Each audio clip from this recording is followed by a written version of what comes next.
7.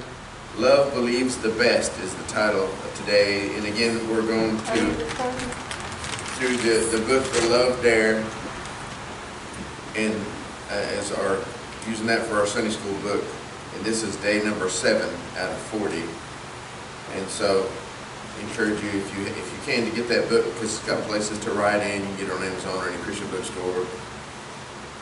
It's got places to write your goals and everything, so it's nice. And if you're having to stay home, I know Mr. Tether and Dwayne already got theirs, but if you're having to stay home, I encourage you to get one. It'd be easier to follow along with the lesson and write things down. I think you can get an expensive version for $12, $13 and a cheap version for probably like $5 or $6, $7. So they're not very high. We'll be in it for a while, so I encourage you, if you can, to get one. And so I'm going to turn it over there, 1 Corinthians chapter. Has anybody made any more progress on their 1 Corinthians 13 memorization? Oh, you're hereby reprimanded and scolded and browbeaten. Hi guys, come on in. I sense a change in. Oh, you graduated last night? Congratulations. That's awesome. I noticed I wasn't invited though. I know you could only invite limited amounts of people. That's why, right? I don't know if Jamarian got to go. I'm just kidding. Anyways, congratulations. We're proud of you. You're wearing all kinds of extra goodies. Does that mean you graduated with honors? And what else?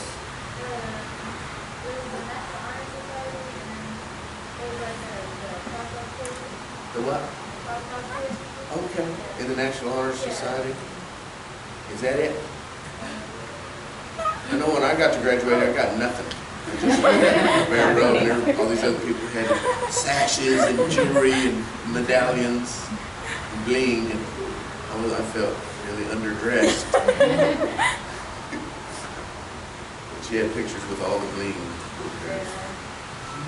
You can't. There's so many things you can't even think of all of them right now. And we're proud of you. Very proud. I would have been there, Howard. I somehow got through high school without even studying algebra. I just, all through my life, through my school life, struggled with math. I told you a couple weeks ago about in 4th grade how I'd sit in the front of the class because I wasn't getting the math. And in the 6th grade, I almost failed because of math. I couldn't get long division. They finally pounded it in my head after a couple of years when everybody else learned in a week, you know. And so I never did learn algebra. I took business math. I figured out with our Christian school you could opt out of it and take business math instead. And so I'm still very math ignorant. And so now these kids in, grade school and stuff are taking algebra and thinking, man, Which they never use. yeah, they're way past me. But I'm proud of these smart kids like Terrence to graduate with honors.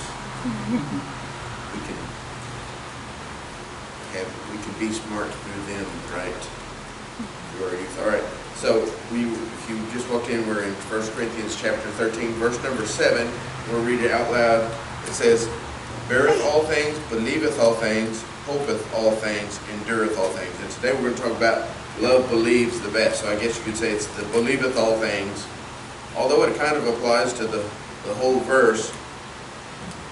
And again, we're talking about mostly marriages, but you can use this in other relationships too, with your siblings or with parents and kids,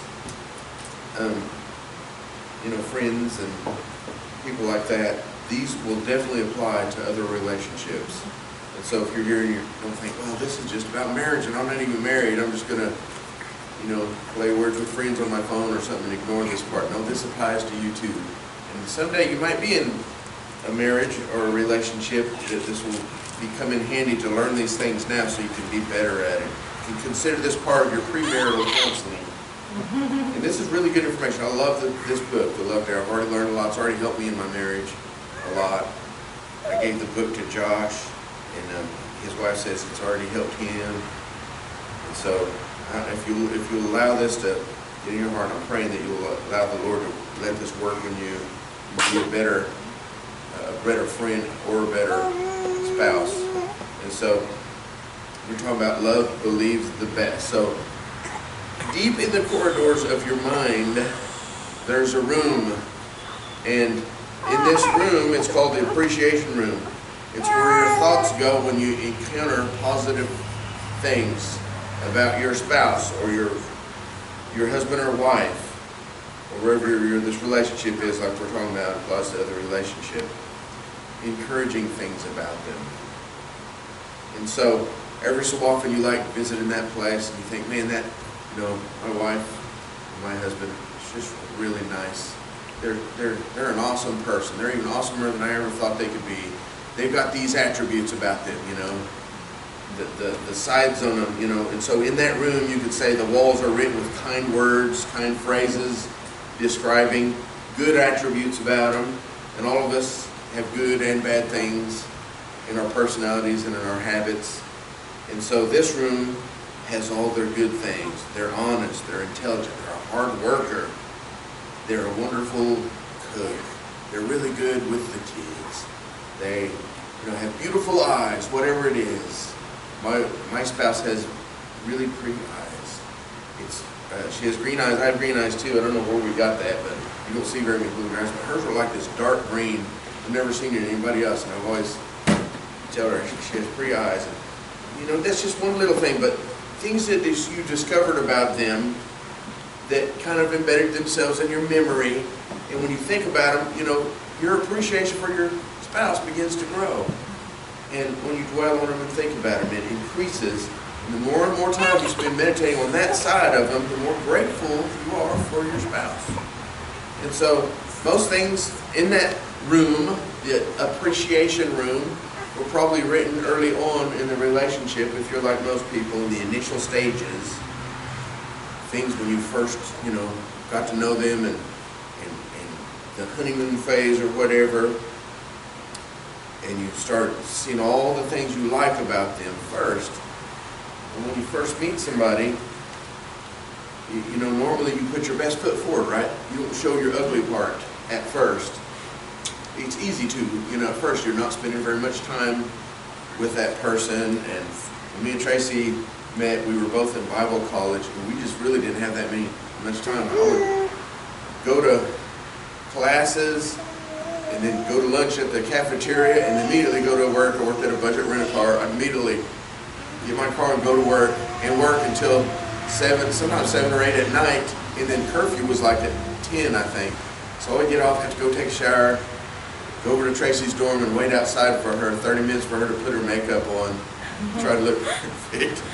There was this one tree, I got to calling it the makeup tree, because I always had to wait at that tree at the entrance to her, waiting for her to put her makeup. I'm like, Tracy, we only get like an hour and a half together. Can you put on your makeup earlier that way?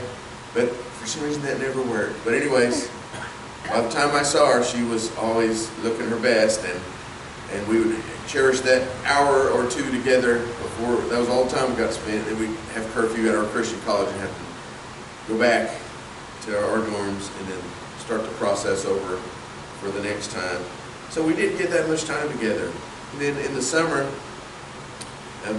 we met in the fall, of our freshman year. In the summer that we got engaged, I went back home to New Mexico to help my parents with the work in the Navajo ministry, and I was the youth pastor at their little church in Escrito. And so me and Tracy talked a lot on the phone, and I got to go and visit her one time, but we just didn't have very much time together, And so time was precious. And when you're writing letters to each other and just having a conversation on the phone, it's easy to put your best foot forward, isn't it? They don't often get to see your bad habits and the ugly side and the lazy side, right? And things like that, because in a letter you don't see that. And so once you get married, you start seeing all the time, how they look without their makeup and their hair or lack thereof in the morning, and their bad habits, their lazy habits, things like that. You start to be able to see all those things. And so most of the good appreciation room things happen early on. And they don't stop then, but most of them, that's when they get built up before you were married. And then, you know, you might find as your relationship goes on, you've been married for a little while, that you don't visit the appreciation room as often as you once did. You know, there's another competing room now, right? It's the depreciation room. And in it, on its walls are written the things that bother you about your spouse or person. It irritates you, things that are irritating. And so you write on these walls of the depreciation room the things that, you know, words and your opinions that happen out of frustration, things that happen when you get your feelings hurt, things that happen when they disappointed you, didn't meet your expectations.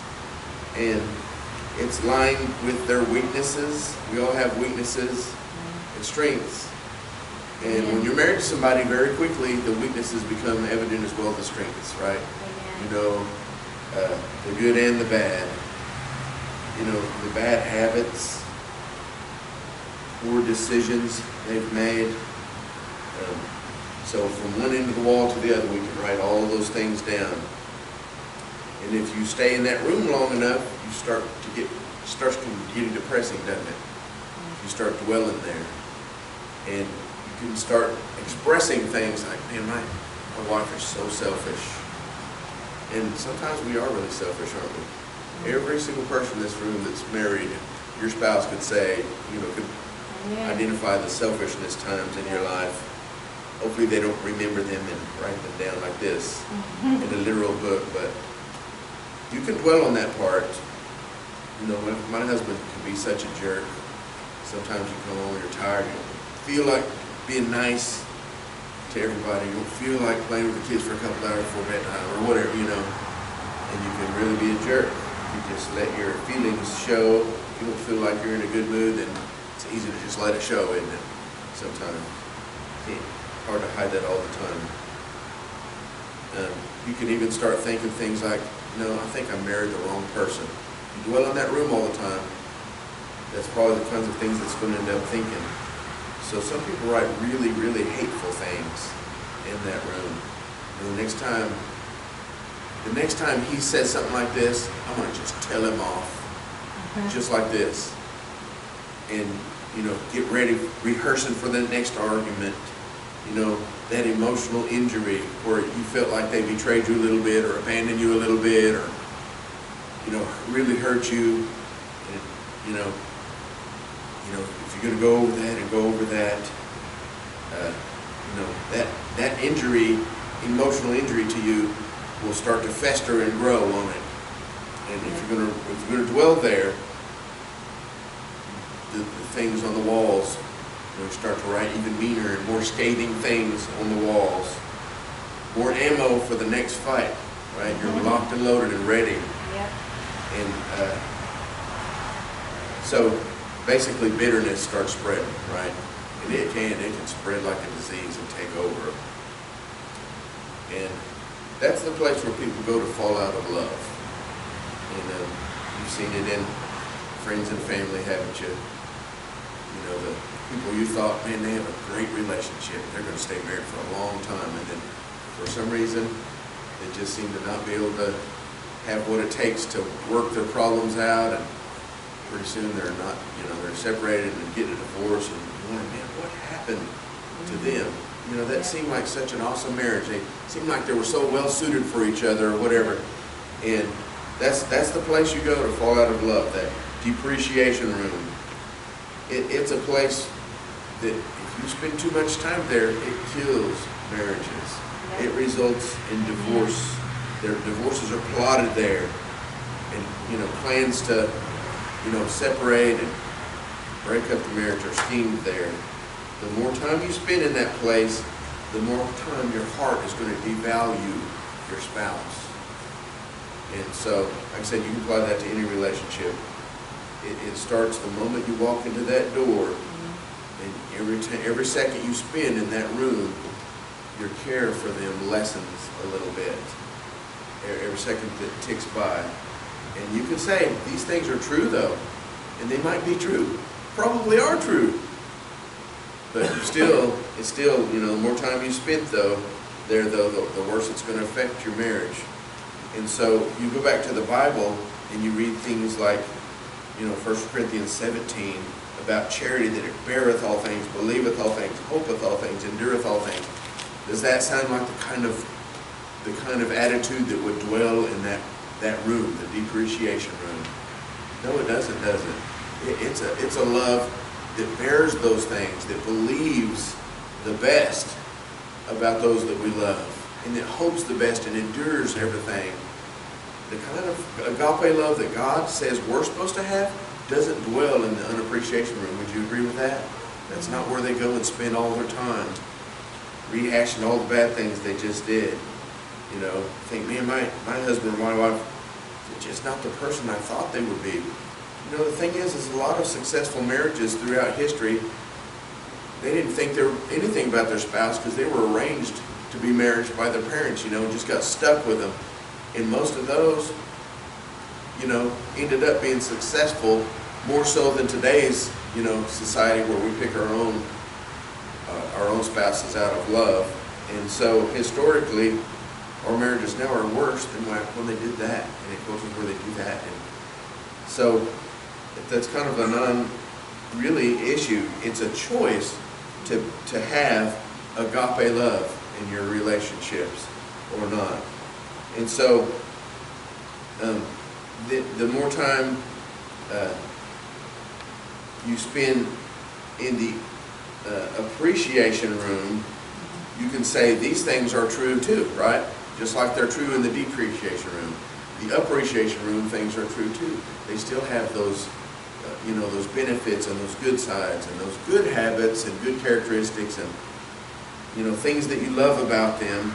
And so really it's your choice which room you want to dwell in when it comes to your marriage. And if you choose in agape love, the love of 1 Corinthians 13 is always a choice. Amen.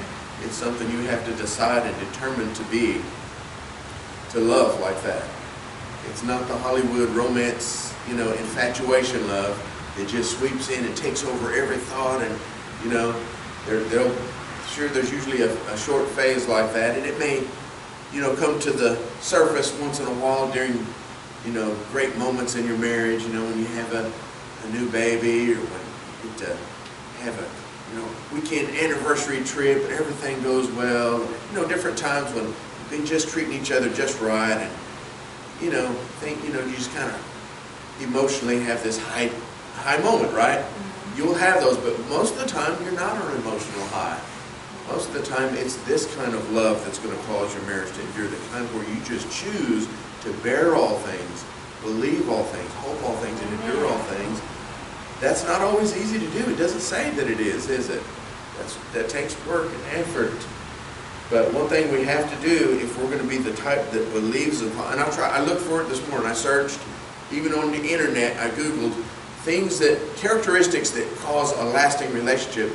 And I was looking for this one specific study that I remember saying somebody identified as the number one, I think, or one of the top things in lasting relationships is that they believe the best. Their husband or wife has the best intentions for them no matter what. Even if they get in an argument, they still believe and have faith. Their spouse loves them. They know they have the best intentions for them. Even though they show their ugly side and we disagreed about something, they know in their heart, well, we're gonna make this right. And I know that they love me. They're just, not having the best day, or whatever. There's behind that is the force that we believe they have our best interest at heart. Amen. And so I couldn't find it on Google. I found all kinds of other statistics, but I couldn't find that. One of them that was had some weird points were that just mathematical statistics that it said if you have a large wedding, you're more likely to stay married longer. And I think the point behind that was a lot of people just go and elope, on the spur of the moment, and they don't have the support of the friends and family around them to help their marriage. And I think that affects it more than just the number of people that were in attendance. If you have your families or know each other and behind each other and root for you, you know what I mean? You tend to be, have a little bit more support. Of course, that's not, a black and white thing. It's just you're a little bit more likely to stay married longer. And it had a bunch of, things like that I had never really thought about. And one thing, and this wasn't a Christian article or magazine or whatever it was from. I don't remember the name of the magazine, but it said if you attend church regularly, I think it was like you're 46% more chance that you're going to have a long-lasting marriage than if you don't attend church regularly. And you don't see that one, very often when you're looking, especially from secular sources. But it makes sense to me, doesn't it to you? Amen. People that are committed and love the Lord, it's going to be easier for them when they put the Lord first in their relationship. It's going to be easier for them to go through some of these rough times that every marriage hits and stay together than if you're out of church and out of His will and backslidden or not saved and you go through those same rough patches. You don't have the support of a pastor to counsel you and to preach the truth at you. You don't have support of your church members who will pray for you and love you and visit you and give you words of encouragement when you have times that you're down in your life. And I don't see how people do it, honestly, without that. But I couldn't find that statistic that I was trying to find. I think I saw that on a talk show one time. That if you believe that your spouse has the best intentions for you, even in the bad times, then you're way more likely to have a great relationship than if when things go bad, you let yourself go into that dark place in that depreciation room and start thinking about all those bad things. They're such a jerk. They always put themselves first. They don't really love me. They only love themselves. You start going to that dark place and not believing in them and their good things. Then you're headed for kind of a disaster in your marriage or your relationship if you don't fix that. Everybody has, baggage. Man, I don't know how Tracy put up with me over the years. I did have a lot of baggage. Most of it was just selfishness, really, really self-centered bad. And it took her, and I'm still, of course, like that. I have to fight that. And everybody has that to a certain point. Everybody loves themselves naturally, That's scriptural. We're supposed to love our wives like we love ourselves, like Christ loved the church, But what comes naturally to you is you love yourself. And so everybody struggles at a certain point, but mine I think was extra bad. I can look back in times, things that I did early in our marriage, just cringe about it. Thinking, man, that was so incredibly selfish, the way I acted or the things that I did. And of course I still struggle with it and things, but man, thank the Lord that she had the patience and the love for me to stick with me through all those things. But honestly, I don't know how she did, but like I said, things are true in both rooms. But what we tend to do is our negative things that are bad about us, we tend to downplay those things, don't we? Yeah. We kind of magnify other people's bad things. And Daniel, we were discussing this in the truck the other day. With ourselves, we judge ourselves by our intentions, don't we? Well, I intend to do this, but other people, we judge them by their actions, not their intentions. Amen. So if we judged ourselves equally by our actual actions, we wouldn't do so good, would we, in our self-judging? But we tend to be really forgiving when we're judging ourselves. And I intended to do better, but I didn't, so I'll give myself a mulligan. I'll give myself a pass this time. You guys know what a mulligan is? It's a golf term. Like if you have a really bad shot, that's a mulligan. I'll just put the ball back and get a second try without counting against my score. I don't know anybody that's played golf or mini golf that doesn't cheat. I'm sure there are those people out there, but they've never played with me. Usually they, cut corners. Oh, that's close enough. Just pick the ball up. Like that. Now we may have played a fair game of mini golf before, but usually if you watch them really close, they tend to try to bend the rules a little bit. That's what a mulligan is. You just get a free do-over, and you give yourself those quite often, but you're a lot less likely to give other people that. And so when you get down to the real issue is that love knows that the depreciation room exists. It knows it's there.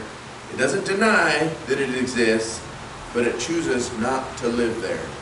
This kind of love that beareth all things, believeth all things, hopeth all things, endureth all things, doesn't live in the depreciation room. Listen, if you're living there in your relationship, get out. Choose to have agape love, this kind of love. We're going to instead get out of there and we're going to spend time in the appreciation room. And that'll work just miracles for your relationship. You got to decide every time something goes wrong, that wife is mean, hit you with a frying pan, or the husband is a jerk. Amen. No. He wants to go to his favorite restaurant every date night instead of yours, or whatever the little, when he comes home and shows his ugly side, or she, instead of, holding it in, is really grumpy, or whatever. Every time they show their ugly side, don't run to the depreciation room and start dwelling there, thinking of all the bad things they ever did. And, a lot of that is just simply unforgiveness, If you get in a fight and you start immediately quoting all the bad things that, you remember 10 years ago, you did that one thing. In 5 years, 6 months, 3 days ago, you did that other thing. And let me quote you word for word these 10 paragraphs that you said to me in 2009 during that one fight. And more than likely, you have not forgiven them for that. It's still right. It's still where you go and read that 10 paragraphs they said in the depreciation room all the time, or else you would have forgot to quote it exactly. It would just be a vague memory. Remember that one time he was mean a few years ago. It's all you remember because you didn't memorize it out of bitterness and remember it every time. So whenever something bad happens, you get in a little argument, disagreement, just go run into that bad room and start rehashing, rethinking all those bad things. That's a bad habit to get to. Train yourself out of love to choose to go to the good room. Think about good things. Believe in them. Amen? Believe they have that you're best at heart. And that'll just work miracles for your relationship. You're gonna, true love, just refuse if there's an unknown and, did they do that on purpose? Say that thing that sounded like it could be taken either way. Was that like doubly meant as an insult? Or was that just not meant that way? True love chooses to believe the best. Don't go there. Sometimes, things like that can lead to arguments and it's never even meant to go there. True love, we're gonna make every effort to deal with our problems and move forward. We're going to focus on the positive. That's what true love does. So it's time to start thinking differently. Amen? Amen. This is part of love. This is part of the love dare.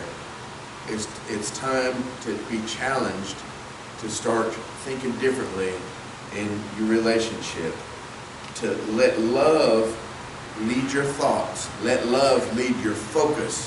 Where you're going to focus on and think about. And the only reason you should glance at that depreciation room is to know how to pray for them. And man, we do need to be praying for our spouse, don't we? Amen? Amen. They have weaknesses. They have sin in their life. They're an incomplete person. They haven't got their new body yet that we're going to get when we go to heaven. So they're going to be guilty of sins in their own lives and sins against you. And you be forgiven from time to time. We need to pray for them. If they have a weak point, instead of harping on them and, dwelling on it and think, how about we pray for that weak point? God, would you help Brother Mark not to be so selfish all the time? And be selfless instead. Put others first. And start, training yourself to think differently about it. And when you go to that room, instead of writing more mean things, just write that these things are all covered in love. Amen. And it's time to move into the appreciation room, settle down there, and make that your home, to where your thoughts live when you think about your spouse. Think the good things about it, the wonderful things. Choose to meditate. If you're going to think about things on the positives, learn more about them, more good things about them, more good character traits and qualities, and write them down. And remember those things. You know, you remember 10 years ago, in 2010, when you did that awesome thing. I remember every paragraph of that time, what you said to me that time, blah, blah, blah. You know, that's the things to dwell on. That's the things to remember. That's the things to write down and mark and put on the calendar of your mind is the good and wonderful things. Amen. And your spouse is a living, breathing, endless book to be read. Amen. Amen. And so dreams and hopes have yet to be realized. Talents have yet to be discovered. Abilities have yet to be learned. And so when we start thinking, you know, I'm going to hope the best, you know, this particular lesson is about believing the best. If we'll learn to train ourselves to think that way, that will just totally change your relationship. I mean, overnight. And so it's a choice, though. You know, to start exploring that room is a decision you're just going to have to make. And it starts right here. It starts right now. It starts with you. You need to start developing the habit of reining in those negative thoughts instead of just letting them run wild. And sometimes we do that. And that's really habit forming, isn't it? You know how bad habits are really hard to break? That's one of them. You could just get in this, it's almost like the, you know, Pavlov's dogs where he rung the bell and then fed his dogs, and pretty soon he could ring the bell and the dogs would start slobbering. Yeah. I don't know why that's such a famous study, but everybody seems to know about it, learn about it in school. But you can get these just automatic knee-jerk responses and train yourself to just really go negative every time something bad happens, can't you? And that's just your go-to response. That's just your knee-jerk, you know, to whenever something bad's happening, I'm just going to go to this place in my mind and start thinking, you know. I remember when I was a kid and I got a spanking.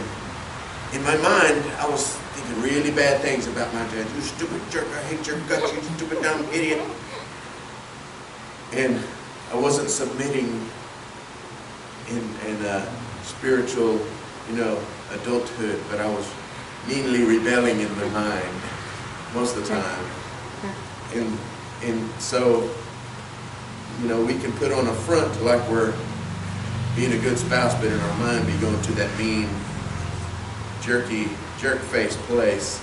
And we just have to train ourselves. Every time something happens, don't go there. Instead, go the other way. Believe they have their best. We're going to get through this little dumb argument. We're going to fix this problem together. And we're going to love each other, and we're going to believe the best out of each other. So it's a choice, right? You're going to have to develop that habit and undevelop the bad habit of going negative. Focus on the positive things instead. So if you're going to learn to lead your heart, to love your spouse, this is a crucial step. You have to get this down.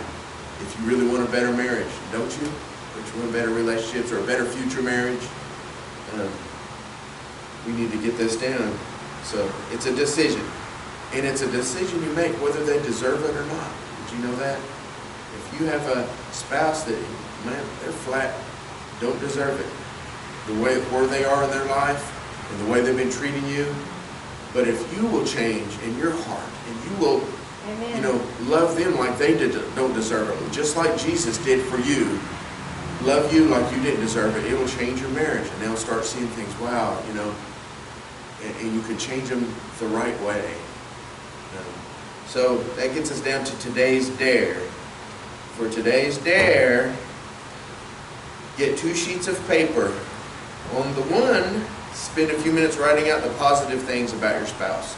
On the other one, do the same thing, writing the negative things about your spouse. And then hide them somewhere secret. Don't let them find it or you'll be in bad trouble. Bad trouble. Amen. You might have to dig a hole in the yard or something. Yes. Somewhere you'll know they won't go. But there's going to be a reason for that negative later in the series, okay? It's for a reason. How many, Brother Mark? There's no limits. But I'm sure Heather and Dwayne, they said they got the book and they've been listening on Sunday school. I'm sure Brother Dwayne learned about the limits. So Brother Dwayne, don't let Miss Heather find your list. Is the lesson. So there's going to be a different purpose for each one of these lists. But at some point during the remainder of the day, pick a positive this is part of the dare, pick a positive attribute from the list, and then thank your spouse for demonstrating that positive attribute or characteristic or quality or whatever. Find something good about them, just compliment them on that one good thing that you pick out. And then, which list do you think is going to be easier to make? I hope it's the positive one, especially after today's lesson. If you already have the negative one half written in your head, Amen. there's going to be we're asking you to change some things, okay? But do make out the negative one, and later we're going to address that too and get to that. And so I'd like you to read Philippians 4:8 in closing. We're going to end a little bit earlier. That's the preacher, teacher's, Sunday school teacher's worst nightmare. And early. Usually just fill it with fluff if we don't have anything. Exactly.